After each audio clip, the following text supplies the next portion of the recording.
광합성 남세균은 환경 엔지니어로서 지구를 온갖 생명으로 가득 차게 만든 주인공입니다. 그들이 만들어내는 산소가 그렇게 했습니다. 과학자들은 바다에서 방울져 나오는 산소가 지구 전체 대기권을 채우고 지 표면을 산화시킨 타이밍과 템포에 대해 궁금해합니다. 얼마나 번성했기에 되돌릴 수 없는 일방향적인 지구 산소화가 가능했을까? 보잘것없어 보이는 작은 미생물이 지구 환경을 통째로 바꿔놓는 사건의 현장을 과학자들이 어떻게 파헤쳤는지 알아보겠습니다. 지구의 산화가 언제부터 시작되었느냐? 남세균의 산소 생산 능력이 바다의 완충 능력을 넘어서면서인데 산소가 대기로 방출된 흔적을 추적하면 알 수 있습니다. 남세균은 바다를 먼저 산화시켰습니다. 원시 바다에 녹아있던 철 이가이온이 산소와 반응하여 물에 녹지 않는 산화철로 되어 바닥에 가라앉습니다.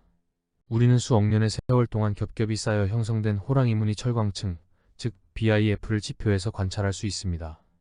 여기 그림의 녹색은 산소가 바다에서 대기로 뿜어져 나올 때 소위 산소 대폭발 시기에 형성된 BIF의 상대적인 양을 나타냅니다.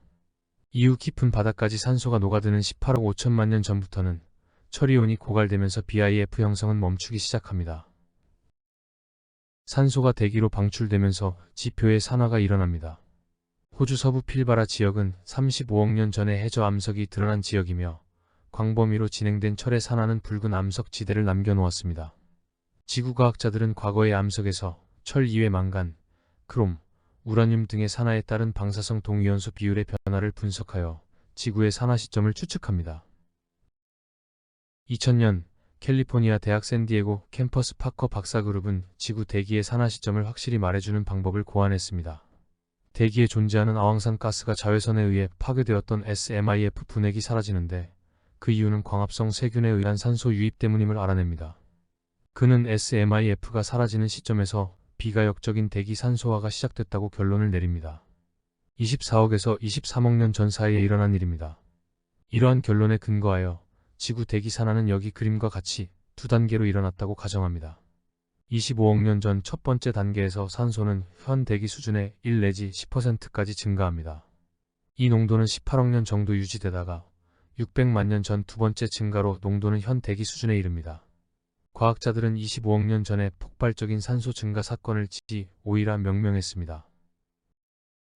지구 산소화 두 단계 모델은 다소 수정됩니다.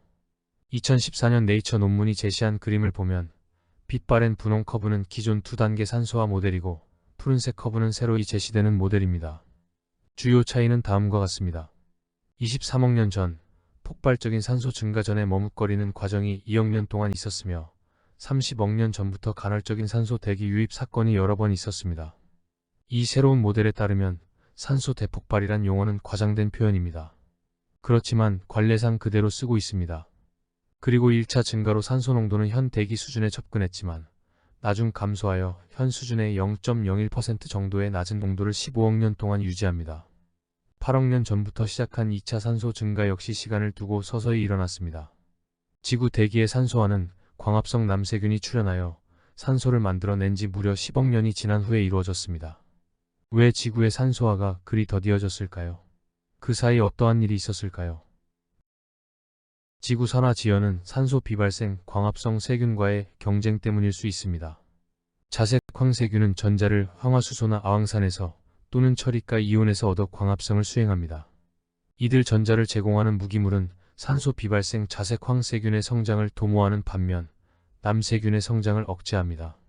그렇기 때문에 남세균은 적어도 바닷물에 녹아있는 철이온이 가라앉은 이후에나 번성의 기회를 잡을 수 있습니다. 더욱 자색 황세균은 빛이 약하게 들이우는 깊은 바다 열수 분출구 근처에서 이른 시기부터 번성했기 때문에 후발주자 남세균의 성장에 필요한 질소와 인 성분을 고갈시킵니다. 따라서 남세균이 성장 우위를 점하려면 무슨 특별한 사건이 있어야만 합니다.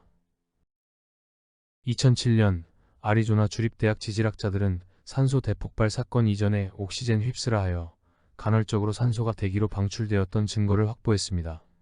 이후 증거에 대한 회의적인 시각이 있었지만 최근 직경 10km 이상의 잦은 소행성 충돌 때문일 수도 있다는 연구 결과가 네이처 지오사이넌스에 발표됩니다. 주장은 이렇습니다. 소행성 충돌은 일시적으로는 생명을 사라지게 하여 지구 산소화를 지연시키지만 미생물 생태계는 수십 년 정도면 회복된다. 그런데 소행성이 날라다 주는 금속과 인 성분이 남세균의 증가를 가져왔고 산소가 대거 대기로 방출된다. 이러한 산소 증가는 일시적인 것이다. 제2의 소행성 충돌이 있게 되면 사라진다. 이후 다시 생태계가 회복되고 대기 산소 방출이 재개된다. 그리고 같은 해에 화산 폭발과 용암의 풍화가 인성분을 바다로 유입시켰고 그럼으로써 남세균이 일시적으로 번성하여 산소를 대량 뿜어냈다는 연구 결과도 발표되었습니다. 2013년 영국 브리스톨 대학의 과학자들은 남세균 107종의 유전체를 분석하여 25억 년 전 즈음 이들은 다세포를 형성할 수 있는 능력을 가지게 되었다고 발표합니다. 다세포 남세균은 산소를 소비하는 호기성 세균에 비해 우월한 생태적 지위를 누릴 수 있었고 산소 생산이 소비를 한참 추월하게 되어 비가역적인 산소 대기 투입이 가능했다고 말합니다. 이후 광합성 남세균은 다양한 형태로 분화하며 불모지 개척에 나섰지만 질소원 확보가 걸림돌이었습니다. GOE 이전에는 바닷물에 녹아있는 아질산염이나 미생물 사체에서 나오는 질소원을 사용하였습니다. 나중 이들은 대기 질소 가스를 고정하는 시스템을 갖추어 필요 부분을 자체 조달합니다. 다세포 무리를 형성할 수 있는 남세균은 얕은 바닷가 주변에 매트를 형성합니다. 산소는 걷잡을 수 없이 대기로 뿜어나와 현재 지구 산소 농도의 40% 정도까지 치솟았다고 합니다. 지질학적 증거는 산소 대폭발 시기 이전에 전지구적인 빙하기가 있었음을 제시합니다. 대기로 뿜어나온 산소가 강력한 온실가스인 메탄을 산화시켰고 오존층을 형성하여 상당 부분의 자외선을 차단했기 때문입니다. 빙하가 녹으면서 지표면에 풍화가 일어났고 바다로 흘러들어간 유기질소와 그리고 다양한 미네랄이 남세균의 급속 번성을 유도했습니다. 지질학자들은 22억 년 전 이전에 4번의 장기간의 빙하기가 있었고 빙하기가 풀리는 과정에서 유기탄소 매몰량이 증가하는 소위 로마근디 사건이 있었음을 증거합니다. 탄소 매몰량 증가는 광합성 남세균의 급속 증가를 반영하며 이후 이들의 활동은 줄어들어 대기 산소량은 지역에 따라 현 수준의 0.01%까지 떨어집니다. GOE 시기에 산소 비발생 광합성 세균 포함 많은 혐기성 세균들이 사라졌습니다. 그런데 빙하기의 영향을 덜 받는 해저 혐기성 고세균은 호기성 세균과 공생을 모색하다가 진핵세포로 진화합니다. GOE 이후 높아진 산소 농도는 1억 년 정도 유지되다가 떨어지기 시작합니다. 왜 떨어졌는지에 대해서는 여러 추측이 있을 뿐 잘 모릅니다. 분명한 사실은 18억 년 전에서 8억 년 전까지 산소 농도는 낮은 수준으로 유지됐다는 것입니다. 지역에 따라 다르지만 대체로 현 수준의 0.1% 정도였고 그나마 높은 곳은 10% 정도였습니다. 학자들은 이 기간을 지루한 10억 년, 즉 보링 빌리언이라고 합니다. GOE 당시에 진화했던 진핵세포는 낮은 산소 조건에서 별 변화 없이 단세포 원생생물 상태를 유지했을 것으로 봅니다. 그렇지만 지루한 10억 년은 그냥 지루하지만은 않았습니다.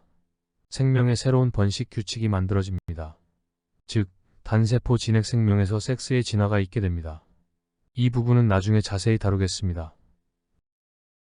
지루한 10억 년에서 벗어나게 된 일련의 사건은 또 다른 빙하기의 시작과 지각의 요동, 그리고 질소 고정 광합성 남세균의 혁신에 따른 산소의 급격한 증가입니다.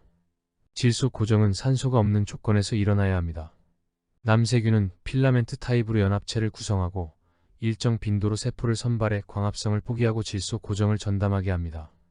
이들 질소 고정 전담 세포는 초기에는 밤에만 활동하다가 나중에는 산소를 완전히 차단하는 시스템을 고안하여 밤낮으로 주변 동료에게 질소를 공급합니다. 이러한 남세균의 혁신에 힘입어 지구는 두 번째 산소화 과정을 밟습니다. 이를 첫 번째 산소화 사건 GOE와 구별하여 NOE라 부르기도 합니다. 8억 5천만 년 전에서 5억 4천만 년 전 사이에 일어난 일입니다. 광합성 생명이 만들어낸 산소가 지구를 산화시켜 다양한 유용 광물 자원을 만들었고 지구의 활동과 환경에 변화를 주었습니다. 그러한 지구의 변화는 다시 생명에게 영향을 주어 진핵세포와 다세포 동물의 진화를 이끌었습니다. 지구 산소화 사건에서 비롯된 생명과 환경과의 거대한 공진화의 결과는 현재 지구의 모습과 현재 생물상으로 나타납니다. 이러한 의미에서 광합성 세균은 창조적인 독재자이며 지구 역사상 제일 가는 영웅입니다. 시청해주셔서 감사합니다.